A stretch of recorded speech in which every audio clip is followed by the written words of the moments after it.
ప్రసంగి గ్రంథం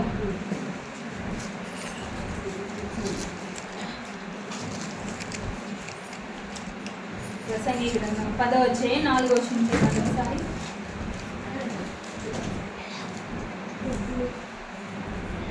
ఏలువాడు నీ మీద కోపబడిన ఎల్లా నీ ఉద్యోగం నుండి నీవు తొలగిపోకము. ఓర్పు గొప్ప ద్రోహ కార్యములు జరగకుండా చేయును. ఓర్పు గొప్ప ద్రోహ కార్యములు జరగకుండా చేయును. హల్లెలూయా హల్లెలూయా హల్లెలూయా హల్లెలూయా హల్లెలూయా హల్లెలూయా హల్లెలూయా హల్లెలూయా. ఈనాటి కాలంలో మనుషులకు నశించిపోయేది ఏంటంటే ఏమి ఉండట్లేదండి, ఓర్పు ఉండట్లేదు. ఓర్పు ఉండట్లేదు. ఓర్పు అంటే ఏంటి? సహనం, తగ్గింపు, అంటే కొద్దిసేపు ఆగడం, నిదానం, లేదు సాత్వికం, ఇవన్నిటి తోవలోకే వస్తాయి. కాబట్టి ఓర్పు అంట గొప్ప ద్రోహ కార్యములు జరగకుండా ఏం చేస్తాడంట? హల్లెలూయా హల్లెలూయా హల్లెలూయా హల్లెలూయా హల్లెలూయా హల్లెలూయా. ఓర్పు గొప్ప ద్రోహ కార్యములు జరగకుండా చెయ్యును. అంటే మనకి ఏం కావాలి? ఏం కావాలండి? ఓర్పు కావాలి. ఓర్పు కావాలి, ఓర్చుకునే స్థితి కావాలి. మరి క్రైస్తవులు అయినందుకు మనకున్న క్వాలిటీస్లో, మనకు ఉండవలసిన క్వాలిటీస్లో అదొక క్వాలిటీ అంట. ఇది నేను చెప్పేది కాదు, ప్రభు అయినటువంటి యేసే ఆయన సంచరించిన కాలంలో ఆయన చెప్పాడు. ఆ తర్వాత ఆయన శిష్యులైనటువంటి వారు పేతురు భక్తుడు కానీ, పౌలు భక్తుడు కానీ, వాళ్ళు చెప్పిన మాటలు ఏంటంటే ఓర్పు కలిగి ఉండాలంట. అమ్మ ఏం కలిగి ఉండాలి? ఓర్పు కలిగి ఉండాలి. ఓర్చుకునే తత్వం కలిగి ఉండాలి. అంటే ఈనాటి కాలంలో మనుషులకి సాధారణంగా నశించిపోయే చాలా ఉన్నాయి, చాలా నశించిపోతున్నాయి. ప్రేమ నశించిపోతుంది, విశ్వాసం నశించిపోతుంది, నిరీక్షణ నశించిపోతుంది. ముందుగా ఏముంటలేదంటే ప్రధానంగా ఓర్పు ఉండట్లే, సహనం ఉండట్లేదు. ఈ సహనమే కనుక ఉండుంటే పరిశుద్ధ గ్రంథంలో మొట్టమొదటి హత్య జరిగి ఉండేది కాదు. మొట్టమొదటి హత్య జరిగి ఉండేది కాదు. ఎవరు చేశారు హత్య? కయీను తన తమ్ముడైనటువంటి హేబెల్ మీద అసూయ పడి ఏం చేశాడు? చంపేశాడు. ఓర్పు లేదన్న. ఓర్పు లేకపోవడం వల్ల అక్కడ ఏం జరిగింది? గొప్ప ద్రోహ కార్యం జరిగింది. అక్కడ దోషాన్ని తెచ్చుకున్నాడు, తన నెత్తి మీదకి శాపాన్ని తెచ్చుకున్నాడు. హల్లెలూయా హల్లెలూయా హల్లెలూయా హల్లెలూయా. కాబట్టి మనుషులకి ఈనాటి కాలంలో ఏముంటలేదంటే సమాధానం కానీ, ఓర్పు కానీ, నెమ్మది కానీ ఉండట్లేదు. ఎందుకంటే ఇదివరకటి కాలంలో కొంచెం ఓర్చుకునే తత్వం ఉండేది మనుషులకి. సాత్వికంగా ఉండేవారు, లేకపోతే కొంచెం సానుకూలంగా మాట్లాడేవారు. ఇప్పుడు మాట పడిన తత్వం వచ్చేసింది. ఓ మాట అంటే ఇంకో రెండు వేసి అంతేనా? మనకు అటువంటి స్వభావం తగునా? యేసు చెప్పిన మాదిరి అదేనా? యేసు బాబు చూపించిన మాదిరి అదేనా? మనకి ఏం చూపించాడు ఆయన? ఏం చెప్పాడు ఆయన? అమ్మ ఏం చెప్పాడు? యేసయ్య గారు ఏం చెప్పారు? ప్రభు అయినటువంటి యేసు ఆయన సంచరించిన కాలంలో ఏం చెప్పాడు? మీ పొరుగు అని ప్రేమించమన్నాడు. నిన్ను హింసించే వారి కొరకు ప్రార్థన చేయమన్నాడు. శత్రువులను ఏం చేయమన్నాడమ్మా? ప్రేమించమన్నాడు. మరి శత్రువులను ప్రేమిస్తున్నామా? మనల్ని దూషించిన వాళ్ళని, మనల్ని శపించిన వాళ్ళని, వాళ్ళ గురించి ప్రార్థన చేస్తున్నామా? మనల్ని హింసించిన వాళ్ళు అది ఎంత గొప్ప ద్రోహం అన్నా, లేకపోతే ఎంత గొప్ప ఉపద్రోహం అన్నా వాళ్ళు కలగచేయని మనం ఏం చేయాలంట? వారి వరకు ప్రార్థన చేయాలి, క్షమించాలి, వాళ్ళు ప్రేమించాలంట. ప్రేమించడం సంగతి తర్వాత క్షమాపణ ఉంటుందా? క్షమించగలుగుతున్నావా? కానీ క్షమించగలగాలి. ఎందుకంటే మనం యోగ్యులమనా? మన దగ్గర యోగ్యత ఉందా? మన దగ్గర పరిశుద్ధత ఉందా? మన దగ్గర యథార్థత ఉందా? మన దగ్గర నీతి ఉందా? ఏమీ లేనప్పుడు ఆయన మనల్ని ప్రేమించాడు. హల్లెలూయా, హల్లెలూయా, హల్లెలూయా, హల్లెలూయా. హల్లెలూయా. అన్నీ ఉన్నప్పుడు కాదు, మన దగ్గర అసలు ఏమీ లేనప్పుడు, పాప కోపంలో మనం నలుగుతున్నప్పుడు, పాపంలో పొరలాడుతున్నప్పుడు ఆయన ఏం చేశాడమ్మా? ప్రేమించాడు, హత్తుకున్నాడు. మరి ఇటువంటి స్వభావం మన దగ్గర కనిపిస్తుందా? కనిపించట్లేదు. ఎందుకంటే ఆయన రాకడకి మనం సిద్ధపడాలి అంటే, ఆయన ఎత్తబడే గుంపులో మనం ఉండాలి అంటే మనకి మనం కొన్ని అలవర్చుకోవాలి. మనకి అవి పరిశుద్ధులకు తగిన క్రియలు అంట. ఎవరికి తగిన క్రియలు? పరిశుద్ధులు. దేవునితో వెళ్ళేది ఎవరు? దేవునితో ఎవరు వెళ్తారు? పరిశుద్ధులుగా మార్చబడిన తర్వాత దేవునితో వెళ్ళాలి. ఆ పరిశుద్ధతను సంతరించుకోవాలంటే కొన్ని క్వాలిటీస్ మన దగ్గర కావాలి. దేవుడు ఆ క్వాలిటీస్ లేకుండా మనల్ని పరలోక రాజ్యం తీసుకెళ్ళడు. ఎట్టి పరిస్థితుల్లో ఆయన తీసుకెళ్ళడు. బాప్తిసం తీసుకున్నాం కదా దేవుడి రాజ్యానికి వెళ్ళిపోవచ్చు అంటే కుదరదు. ఆయనకు తగ్గ జీవితం మన దగ్గర ఉండాలి. దేవునికి లోబడిన జీవితం కావాలి, విధేయత కలిగిన జీవితం కావాలి. ఆయన అనుసరించేవాడిగా మనం ఉంటే, ఆయన మాదిరికరంగా మనం మార్చబడితే అప్పుడు పౌలు భక్తుల్లో ధైర్యంగా చెప్పగలం, నేను క్రీస్తుని పోలి నడుచుకున్న ప్రకారం మీరు నన్ను పోలి నడుచుకుని అంటాడు. అంత ధైర్యంగా మనం కూడా చెప్పగలం, నేను పరలోక రాజ్యానికి వెళ్తాను అని చెప్పి. ముందు ఉండవలసిన క్వాలిటీస్ మనకు లేకపోతే, ఉండవలసిన గుణ లక్షణాలే మనకు లేకపోతే, ఓర్పు అంట ఏం చెప్తుందంట? గొప్ప ద్రోహ కార్యాలు జరగకుండా కాపాడుతారు. హల్లెలూయా, హల్లెలూయా, హల్లెలూయా, హల్లెలూయా, హల్లెలూయా, హల్లెలూయా, హల్లెలూయా, హల్లెలూయా. రోమీయులు రాసిన పత్రిక తీయండి ఒకసారి. రోమీయులు రాసిన పత్రిక 5వ అధ్యాయం. రోమీయులు రాసిన పత్రిక. అంతేకాదు శ్రమ 3 నుంచి శ్రమ ఓర్పును ఓర్పు పరీక్షను పరీక్ష నిరీక్షణను కలుగజేయనని ఎరిగి శ్రమలయందును అతిశయపడుదుము. హల్లెలూయా, హల్లెలూయా, హల్లెలూయా. ఏంటి ఇక్కడ భక్తుడు చెప్తూ అంటున్నాడు కదా, శ్రమ ఓర్పు పరీక్షను పరీక్ష నిరీక్షణను కలుగజేయనని ఎరిగి శ్రమలయందును అతిశయపడుదుము. అసలు క్రైస్తవ జీవితానికి శ్రమలు ఎందుకు వస్తాయంటే, శ్రమ ఏం నేర్పిస్తుందంట? శ్రమ ఏం నేర్పిస్తుందంట? ఓర్పును నేర్పిస్తుందంట. శ్రమ ఓర్పు పరీక్షను పరీక్ష నిరీక్షణను కలుగజేయనంట.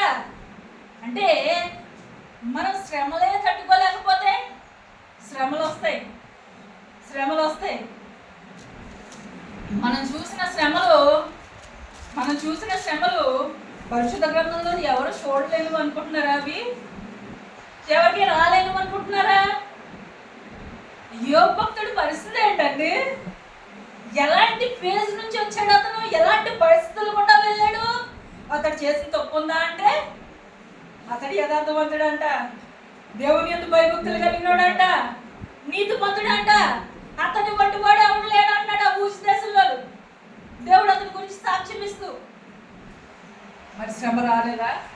శ్రమ వచ్చింది. శ్రమ వచ్చినప్పుడు ఏం జరిగింది? అతని ఉన్నదంతా కోల్పోయాడు.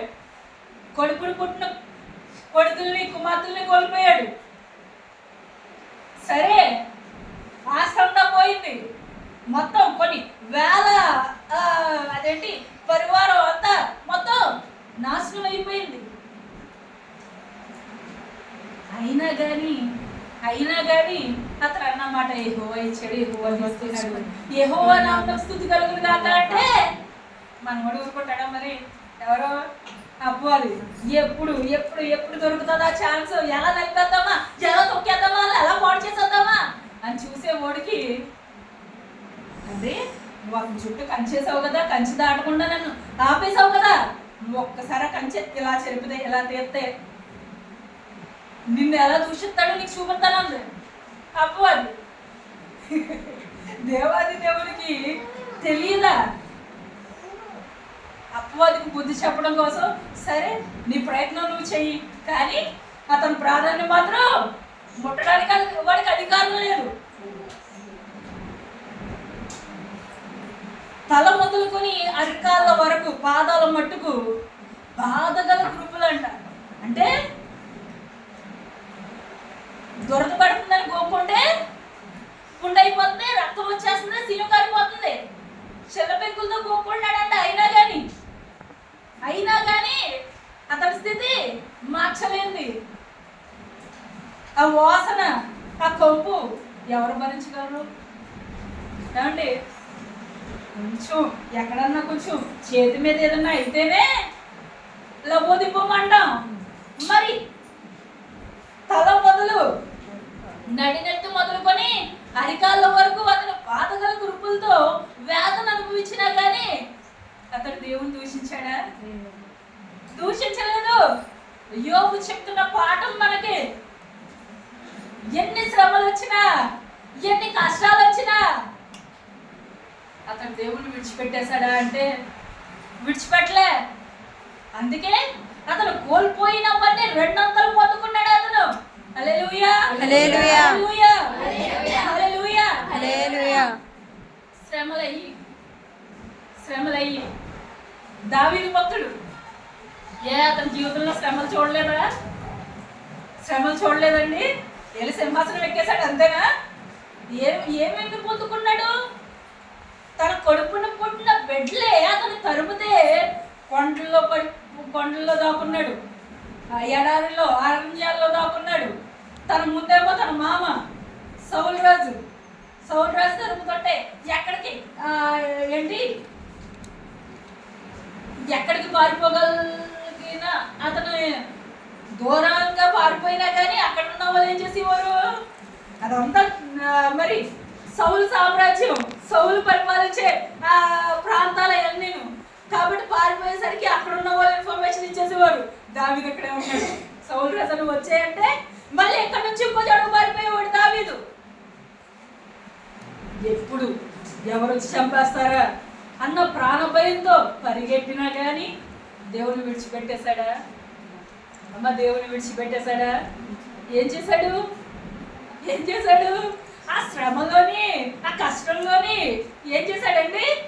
దేవునికి స్తుతి చెల్లిస్తా ఉన్నాడు దావీదు. హల్లెలూయా, హల్లెలూయా, హల్లెలూయా, హల్లెలూయా. వాళ్ళ శ్రమలతో పోలిస్తే ఇంకా గొప్ప వేదన పొందినటువంటి వ్యక్తి ఎవరున్నారు? ప్రభు అయినటువంటి యేసు. ఆఖరి పొట్టు ఆయన శరీరంలో ఉన్నటువంటి ఆఖరి రక్తం పొట్టు కూడా వచ్చేసి అంతవరకు ఆయన శిలువ మీద వేలాడలేదా? ఎన్ని శ్రమలు! ఆయన ప్రేమించి ఆయన నమ్మకంగా ఉన్న వాళ్ళందరూ ఏం చేశారు? శిలువ మరణం దగ్గర వచ్చేసరికి అందరూ పారిపోయారు, అందరూ వెళ్ళిపోయారు. ఎవరూ లేరు ఆయన దగ్గర, ఓదార్చడానికి ఎవరూ లేరు, ఆయన బాధను పంచుకోవడానికి ఎవరూ లేరు. రక్తం కారుతూ ఉంటే, అందరూ అపహసిస్తూ ఉంటే, అందరూ కొడతా ఉంటే, పాపాత్ములైన మనుషులు కొట్టడం ఏంటండి ఆ పవిత్రుడిని? అయినా సహించాడు. ఎన్ని శ్రమలు పొందుకున్నాడు ఆయన? అసలు మరణం అంటే మాటల, రక్తం కారుతూ ఉంటే కొరడా దెబ్బలు కొట్టి ఆ కొరడా దెబ్బల నుంచి రక్తం కారుతుంది. బలంతో పడితే దాంట్లోంచి రక్తం, ఆ ముళ్ళ కిరీటం పెట్టినప్పుడు ఆ శిరస్సు నుంచి రక్తం, కాళ్ళకి చేతులకి మేకులు కొట్టినప్పుడు అక్కడి నుంచి రక్తం స్రవిస్తూ కారుతూ ఉంటే ఎంత మనోవేదన, ఎంత భయంకరమైన వేదన. ఇటువంటి శ్రమల్ని వారు ఏం చేశారండి? పొందుకున్నారా లేదా? అవన్నిటిని అందుకే ఈ రోమా పత్రికలో ఈ పత్రికా పాఠంలో ఉంటది కదా, ఆయన పొందిన శ్రమల వలన ఆయన ఏం నేర్చుకున్నాడంట? విధేయత నేర్చుకున్నాడంట. ఆయన విధేయత నేర్చుకున్నాడంట. మరి మనం ఏం నేర్చుకుంటున్నాం? కొద్దిపాటి శ్రమలకే, కొద్దిపాటి వేదనలకే, కొద్దిపాటి నరకానికే. ఎవరన్నా నరక కలగజేసి మనకే, మన బంధువులు, రక్త సంబంధికులు రకరకాలైనటువంటి బాధలు పెడతారు. వీటికే తాళలేకపోతే శ్రమ ఓర్పుని కలగజేస్తుంది. శ్రమలో మనం ఏం నేర్చుకోవాలి? ఏం నేర్చుకోవాలండి? ఓర్పును, ఓర్చుకోవడం నేర్చుకోవాలంట. అంటే నా తండ్రి నన్ను ధైర్యపరిచిన తండ్రి దగ్గర వేడుకోవాలి. ఓర్పు ఏం చేస్తుంది? పరీక్షను కలగజేస్తుందంట. హల్లెలూయా, హల్లెలూయా, హల్లెలూయా, హల్లెలూయా. అబ్రహాము ఓర్చుకున్నాడా లేదా? అబ్రహాం ఏం చేశాడండి? ఓర్చుకున్నాడా లేదా? ఓర్చుకున్నాడు. 7 సంవత్సరాలకు దేవుడు దర్శనాన్ని ఇచ్చాడు. 7 సంవత్సరాలకి గర్భఫలాన్ని ఎన్ని సంవత్సరాలకి ఇచ్చాడండి? 100 సంవత్సరాలకి ఇచ్చాడు. 100 సంవత్సరాలకి ఇచ్చిన తర్వాత శ్రమ తీరింది, ఓర్చుకున్నాడు. ఆ తర్వాత ఏం కలిగింది? మళ్ళీ యెహోవా దేవుడు ఏం చెప్పాడు? నీకు ఒక్కగానొక్క కొడుకుని తీసుకొచ్చి దహన బలిగా అర్పించేయంటే మళ్ళీ పరీక్ష వచ్చింది. దాంట్లో నిరీక్షణ కలిగి ఉన్నాడు అబ్రహాం.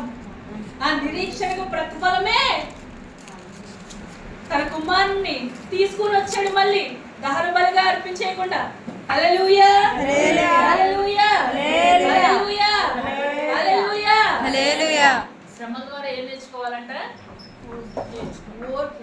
ఓర్చుకోవడం నేర్చుకోవాలంట.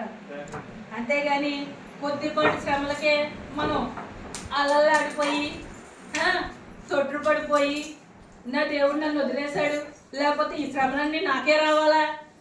ఇంతమంది ఉన్నారు కదా, ఇంకెవరికన్నా రావచ్చు కదా. సాధారణంగా మనుషుల లక్షణాలు ఏంటి? వాళ్ళందరూ బాగానే ఉన్నారు కదా, ఇదంతా నాకే రావాలా? హల్లెలూయా, హల్లెలూయా, హల్లెలూయా, ఆమేన్, ఆమేన్, ఆమేన్, ఆమేన్. దేవునామ స్తోత్రం. హల్లెలూయా, హల్లెలూయా, హల్లెలూయా, హల్లెలూయా. నేర్చుకోవాలంట. అందుకే తిమోతికి రాసిన పత్రిక తీయండి. మొదటి తిమోతి 6వ అధ్యాయం 11వ వచనం చూడండి. దైవజనుడా, నీవైతే వీటిని విసర్జించి నీతిని, భక్తిని, విశ్వాసమును, ప్రేమను, ఓర్పును, సాత్వికమును సంపాదించుకుంటకు ప్రయాసపడుము. హల్లెలూయా, హల్లెలూయా, హల్లెలూయా, హల్లెలూయా. ప్రేమ, సాత్వికము, విశ్వాసం ఈ అన్నిటితో పాటు ఏం సంపాదించుకోవడానికి ప్రయాసపడాలంటే? దేనికోసం ప్రయాసపడాలి? ఓర్పు కోసం ప్రయాసపడాలంట. హల్లెలూయా, హల్లెలూయా, హల్లెలూయా, హల్లెలూయా, హల్లెలూయా. ఓర్చుకోవడం అంటేనండి చాలా సందర్భాల్లో చిన్న చిన్న మాటలకి, చిన్న చిన్న విషయాలకి, చాలా చిన్న చిన్న విషయాలకి మనం ఏం చేసుకుంటాం?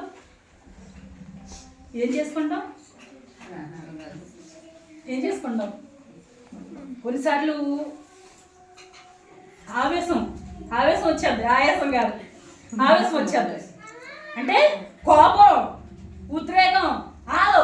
నాకింత చేసినప్పుడు దేవుడు చూడకుండా ఉంటాడా? తగిన కాలంలో ఆయన సమస్తాన్ని ఆయన చక్కదిద్దే దేవుడు ఆయన. కాబట్టి మనం పగ తీర్చేసుకుందాం అని అనుకుంటే దేవుని ఉగ్రతకు ఎప్పుడు చోటిచ్చిన వాళ్ళు అవుతాం మనం. హల్లెలూయా, హల్లెలూయా, హల్లెలూయా. తగిన వారు అంటే దేని వెంటాడాలంట, దేనికోసం ప్రయాసపడాలంట. ఆ వచనం ఒకసారి చూడండి. దైవజనుడా, నీవైతే నీతిని, భక్తిని, విశ్వాసమును, ప్రేమను, ఓర్పును, సాత్వికమును సంపాదించుకుంటకు ప్రయాసపడము. నీతి, భక్తి, విశ్వాసము, ప్రేమ, ఓర్పు ఎన్ని కావాలి. వాటితో పాటు ఇది కూడా కావాలంటాడు దేవుడు. మనకి నీతి ఉంది, విశ్వాసం ఉంది, ప్రేమ ఉంది, భక్తి ఉంది. ఓర్పు లేకపోతే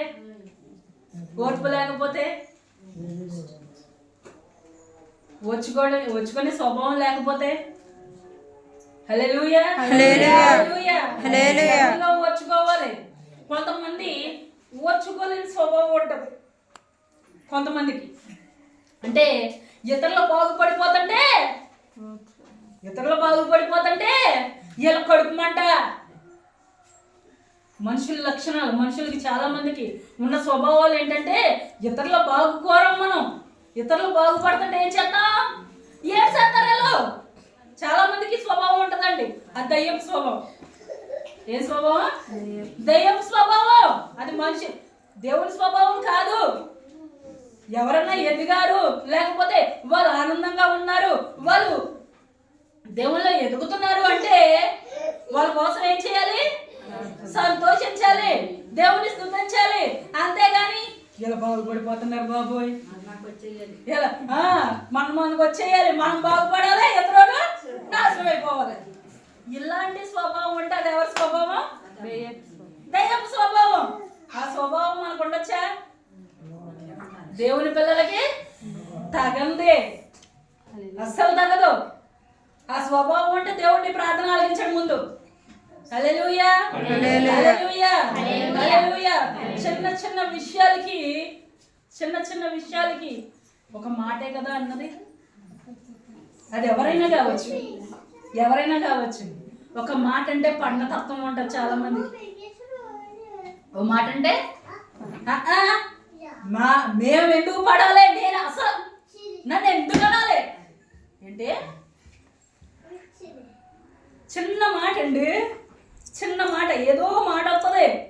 కుటుంబం అన్న తర్వాత తల్లిదండ్రులు అనుకున్నా ఉంటారా? లేదు. తోబుట్టువులు అనుకున్నా ఉంటారా? లేదు. బంధువులు అనుకోకుండా ఉంటారా? కానీ నన్ను అంత మాట అంటావేంటి, అసలు నా తప్పు లేకుండా అంత మాట అంటావేంటి? వచ్చేద్ది ఎక్కడి నుంచి ఇలా ఎగుతుంది, వెంటనే సర్వమల్ల ఎగుతుంది పైకి. అయ్యే లక్షణాలు అయ్యి దయ్యపు స్వభావం. అది దయ్యం నుంచి వచ్చిందే కానీ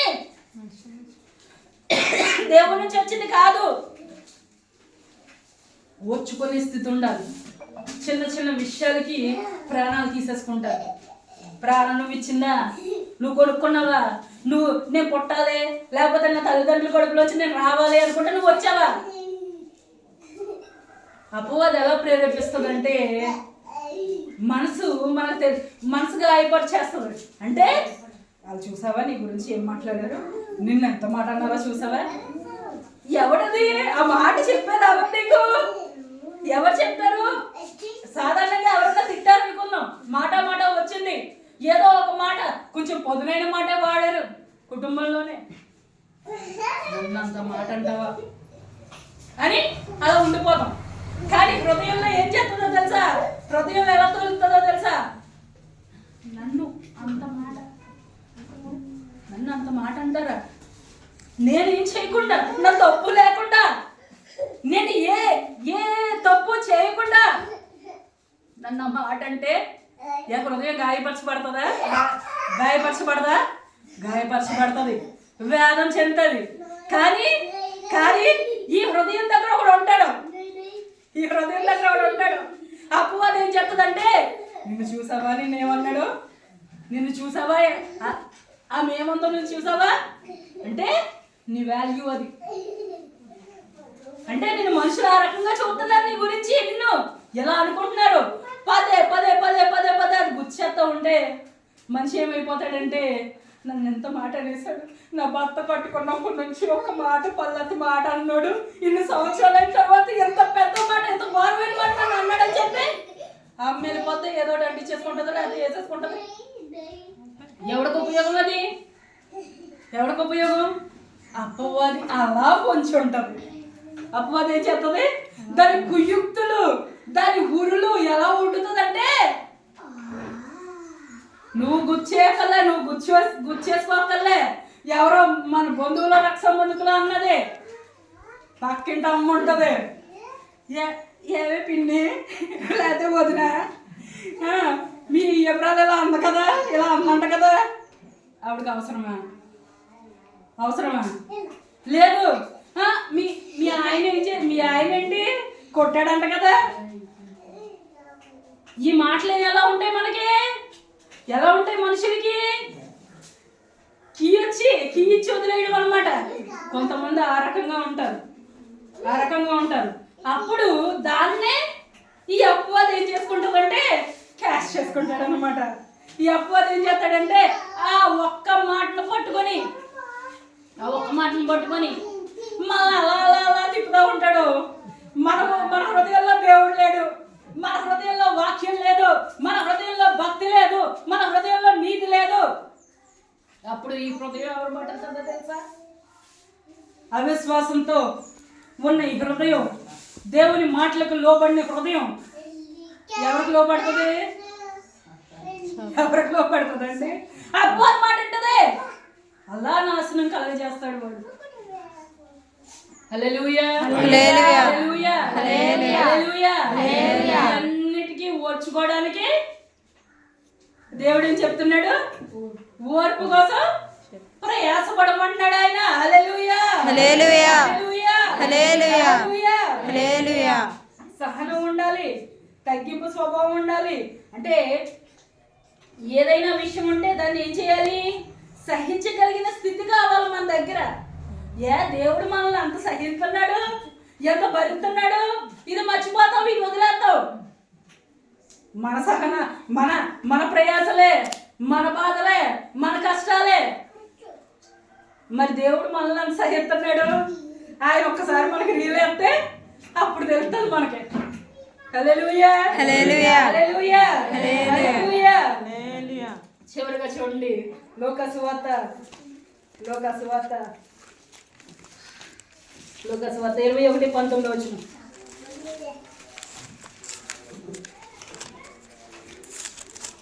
మీరు మీ ఓర్పు చేత మీ ప్రాణమును దక్కించుకుందురు. మీరు మీ ఓర్పు చేత మీ ప్రాణమును మీ ప్రాణములను దక్కించుకొందురు. హల్లెలూయా, హల్లెలూయా, హల్లెలూయా, హల్లెలూయా. అంటే ప్రభు అయినటువంటి యేసు చెప్తున్న మాట ఏంటమ్మా? మీరు మీ ఓర్పు చేత మీ ప్రాణమును దక్కించుకొందురు. హల్లెలూయా, హల్లెలూయా, హల్లెలూయా. ఓర్చుకోవడం ద్వారా మన ప్రాణాలు ఏం చేసుకుంటామంట? దక్కించుకుంటామంట. ఓర్చుకోవాలి, సహించాలి. ఎవరి కోసం సహించాలి? మన ప్రభువులో ఉన్నాం కాబట్టి, ఆయన ధరించుకున్నాం కాబట్టి మనం సహించాలంట. సహించాలి. హల్లెలూయా, హల్లెలూయా, హల్లెలూయా. అపోస్తలుడైన పౌలు చెప్తా అంటాడు కదా, చూడండి ఒకసారి. ఫిలిప్పీయులకు రాసిన పత్రిక 4:5 చూడండి. ఫిలిప్పీయులకు రాసిన పత్రిక 4:5. మీ సహనమును సకల జనులకు తెలియవనీయుడి. మీ సహనమును సకల జనులకు తెలియచేయుడి. హల్లెలూయా, హల్లెలూయా. మన సహనం ఎవరికి తెలియాలి? ఎవరికి తెలియాలండి? సకల జనులకి తెలియబడాలంట. అంటే నిన్ను చూసేవారు మీరు దేవుని బిడ్డలు. నువ్వు దేవుని బిడ్డవో సైతాన్ బిడ్డవో ఎవరో తెలుస్తుంది మనుషుల కంటే. నీ సహనం తెలియజేస్తుంది, నీ ఓర్పు తెలియజేస్తుంది. హల్లెలూయా, హల్లెలూయా, హల్లెలూయా. సహించిన వాడు ఎవడంట? ధన్యుడు. సహించిన వాడు ధన్యుడు. ఎవరి కోసం సహిస్తున్నారు అంటే దేవుని కోసం. ఆయన మాదిరిలో మనల్ని మార్చడానికి వచ్చాడు ఆయన. నేను క్రైస్తవురాల్ని, లేకపోతే నేను ప్రభువు బిడ్డని, దేవుని బిడ్డని అని నువ్వు చెప్పుకుంటే సరికాదు. దానికి తగ్గ జీవితం ఏముండాలి? మన దగ్గర ఉండాలి. ఎంతసేపు ప్రేమ, విశ్వాసము, నిరీక్షణ అంటే ఇంకా చాలా ఉన్నాయి. ఏమున్నాయి? అవి లేకుండా వీటిని చేయలేం, ఇవి లేకుండా వాటిని చేయలేం. ఇవన్నీ ఒకదానికొకటి ఇమిడి ఉంటాయి, అంటే ఒకదానికొకటి అనుసంధానంగా ఉంటాయి. నువ్వు ప్రేమ కలిగిన వాడివైతే నీలో మృదుత్వం ఉంటుంది, నీలో ఓర్పు ఉంటుంది, నీలో సహనం ఉంటుంది, నీలో సాత్వికం ఉంటుంది, నీలో భక్తి ఉంటుంది. హల్లెలూయా హల్లెలూయా హల్లెలూయా హల్లెలూయా హల్లెలూయా. హల్లెలూయా. మన సాత్వికాన్ని ప్రజలకు తెలియచేయాలంట. అంటే నేను చూడగానే వీడు నీవు దేవుని బిడ్డవు అని చెప్పి వారు చెప్పాలి. అంతేగాని నేను చూడగానే అమ్మో వచ్చేసిందిరా బాబు పారిపోతే నేను చూసి. ఇదివరకటి రోజుల్లో మా ఏళ్ళ పిల్లలు అలాంటి వాళ్ళు ఉండేవారండి. కొంతమందిని చూసేసరికి అమ్మో బాబోయ్ అని చెప్పి పారిపోయేవారు. ఏంటి అంటే ఆ మనిషికి ఎదురు పడితే ఇంకా ఎక్కడ లేని మాటలన్నీ వచ్చేస్తాయి. ఇంకా హల్లెలూయా హల్లెలూయా హల్లెలూయా హల్లెలూయా హల్లెలూయా హల్లెలూయా. కాబట్టి ఓర్పు అంట గొప్ప ద్రోహ కార్యం జరగకుండా ఏం చేస్తుంది? కాపాడుతుంది, చేస్తుంది. ద్రోహ కార్యం చేయనివ్వదు. మనకు ఉండాల్సింది ఏంటి? మనకు ఉండవలసిన లక్షణాల్లో ఒకటి ఓర్పు, ఓర్చుకోవడం, సహనం కావాలి. ఏదైనా కానీ సహనంతో కనిపెడితే దేవాది దేవుని యొక్క దీవెనలు పొందుకుంటామంట మనం. హల్లెలూయా హల్లెలూయా. ఎన్ని శ్రమలు రానివ్వండి, ఎన్ని కష్టాలు రానివ్వండి, ఎన్ని వేదనకరమైనటువంటి పరిస్థితులు రానివ్వండి, మనం సహనం కలిగి, ఓర్పు కలిగి, దేవుని యందు భయభక్తులు కలిగి, ప్రేమ కలిగి మనం విస్తరించినట్లయితే దేవుడు ఏం చేస్తాడు? దేవుడు ఏం చేస్తాడు? నీ సహనానికి ప్రతిఫలం దయచేస్తాడు ఆయన. హల్లెలూయా హల్లెలూయా. దాకా నువ్వు పొందుకుంటున్న శ్రమలన్నీ దేవుడు ఏం చేస్తాడండి? శ్రమలు ఏం చేస్తాడు? ఏం చేస్తాడు? అమ్మ దుఃఖాన్ని ఏం చేస్తాడు? నాట్యంగా మార్చేస్తాడు అంటాడు దేవుడు. శ్రమలు ఏం చేస్తాడు? సంతోషంగా మార్చేస్తాడు. హల్లెలూయా హల్లెలూయా హల్లెలూయా. హల్లెలూయా. మార్చాలి అంటే మన దగ్గరే ఉండాలి, మన దగ్గరే ఉండాలి, ఓర్పు ఉండాలి. ఓర్పు అంటే చిన్న మాటలా కనిపిస్తుంది. నేను అన్ని వచ్చేసుకుంటున్నాను అంటారు. ఒక్క మాట ఏ అనేసరికి ఏమవుతుంది? అహం దెబ్బతంటారు. ముందు అహం ఏం చేస్తుందంటే అహం దెబ్బతంటది. అహం దెబ్బతిని నన్ను గసడం ఏంటి, అసలు నా మీద అరవడం ఏంటి? మొహం మార్చేసుకుంటారు ఇంటి దగ్గర చిన్న చిన్న మాటలకే. మొహం మార్చేసుకొని ఇంకా ఆ రోజంతా చచ్చిపోద్ది, ఆ రోజంతా చచ్చిపోద్ది. ఆ రోజు మాటలు ఉండవు, లేకపోతే ఇంకా ఏవి ఉండవు. రోజు చచ్చిందా దానివల్ల ఎవరికి ఉపయోగం? నీకా లేకపోతే నీ ఇంట్లో ఉన్న వాళ్ళకి ఎవరికి ఉపయోగం? పోలే ఏదో చిరాకులో ఉండో, లేకపోతే ఏదో పనిలో ఏదో దానివల్ల గసరాలే అని వదిలేసాం అనుకోండి, ముందుకెళ్తామా? రోజు ముందుకు గడుస్తుందా? అలా చేయకపోయినా రోజు ముందుకు గడుస్తుంది అనుకోండి. కానీ నువ్వు దేవుని బిడ్డవని ఎలా తెలుస్తుంది? ఓహో వీళ్ళు దేవుని ఎంత ఎదుగుతున్నారు అన్నది అర్థమవుతుంది. మనిషికి అహం చావాలి, గర్వం చావాలి, అహంకారం చావాలి. ఈ చచ్చినప్పుడే మన దగ్గర ఏముంటుంది? ఓర్పు ఉంటుంది, సహనం ఉంటుంది. లేదా లేదా అవతల వచ్చి తగలెట్టడం కాదు, మన దగ్గర ఓర్పు లేకపోతే మనం తగలెట్టేసుకుంటాం మన జీవితాలు. వేరే వాళ్ళు వచ్చి నాశనం చేయక్కర్లే, ఎవరు ఇబ్బంది పెట్టక్కర్లే. మన కుటుంబాన్ని కానీ మన జీవితాన్ని కానీ ఓర్పు లేకపోతే ఏం చేసుకుంటాం? మనంతట మనమే నాశనం అయిపోద్ది. అందుకని ఓర్పు కావాలి, ఓర్చుకునే స్థితి కావాలి, సాత్వికం కావాలి, సహనం కావాలి.